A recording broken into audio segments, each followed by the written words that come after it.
Ano ang pinahahalagahan mo? Mabiyayang araw ng Martes, kapanalig.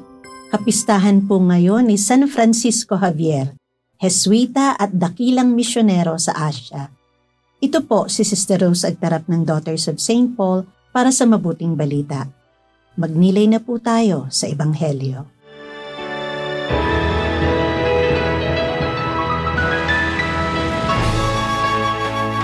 Nag-umapaw sa galak sa Espiritu Santo si Jesus at sinabi niya, Pinupuri kita, Ama, Panginoon ng langit at lupa, dahil inilihim mo ang mga bagay na ito sa marurunong at matatalino, at ipinamulat mo naman sa maliliit. Oo, Ama, naging kalugod-lugod ito sa iyo. Ipinagkatiwala sa akin ng aking Ama ang lahat. Walang nakakakilala kung sino ang anak, kundi ang Ama. Kung sino ang Ama, kundi ang anak, at sino mang gustuhing pagbunyagan ng anak. Pagkatapos ay bumaling si Jesus sa mga alagad at sinabi sa kanila ng sarilinan, Mapalad ang mga matang nakakakita ng inyong nakikita. Sinasabi ko sa inyo na maraming propeta at hari ang nagnais makita ang inyong nakikita, pero hindi nila nakita, at marinig ang inyong naririnig, pero hindi nila narinig.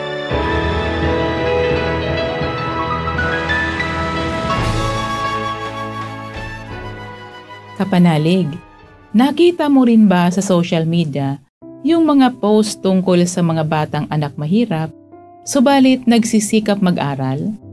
Gaya nung batang nagtitiis magbaon ng puro kanin at walang ulam? O yung batang gabi-gabing nag-aaral sa ilalim ng poste ng ilaw sa tabi ng kalsada dahil walang kuryente sa kanilang bahay? Sa kanilang kawalan, nakita nilang halaga ng pag-aaral upang makaahon sa kahirapan. Samantalang yung ibang bata na kumpleto ang pangangailangan sa pag-aaral ay walang interes mag-aral, mahilig magbulakbol at minsay niloloko pa ang magulang. Sa ating mabuting balita ngayon, tinawag ni Jesus na mapapalad ang kanyang mga alagad dahil nasaksihan nila ang pagpapala ng Diyos sa pamamagitan niya. Hinangad siyang makita at marinig ng mga hari at propeta, subalit hindi nila siya nakita at narinig. Kapanalig, mapapalad din tayong nabubuhay sa kasalukuyan. Sa biyaya ng pananampalataya, nakikita natin at nauunawaan ang paggalaw ng Diyos sa ating buhay. Si Jesus ay maaari nating makapiling anumang oras, lalo na kung dadalawin natin siya sa Adoration Chapel, magsisimba at tatanggap ng komunyon. Pero ilan ba sa atin ang laging nananabik makapiling si Jesus? Baka gaya rin tayo ng mga batang walang pagpapahalaga sa pag-aaral. Minsan nga parang routine na lang o obligasyon ang pagsisimba, kulang sa debosyon at pagpapahalaga. Kapanalig, hingin natin sa Diyos na lagi nating madama at mapahalagahan ang mga biyayang handog niya.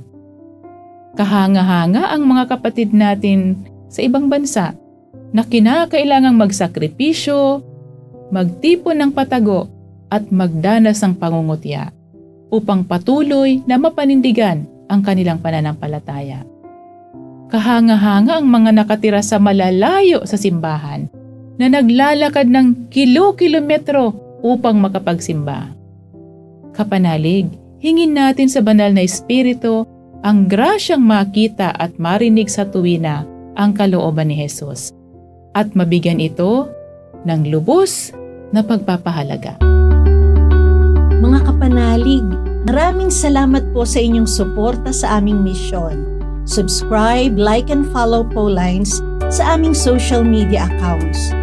Patuloy po kaming humihingi ng inyong love offering at donasyon upang maipagpatuloy namin ang programang ito at ang iba pang mga proyekto sa pagpapalaganap ng mabuting balita. Maaari ninyong ipadala ito sa aming donations channels.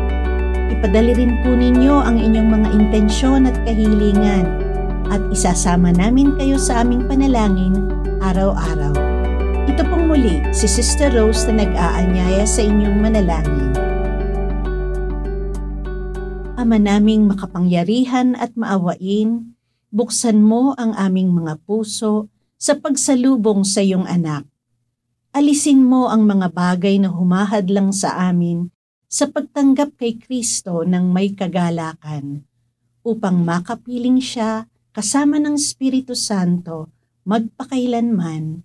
Amen.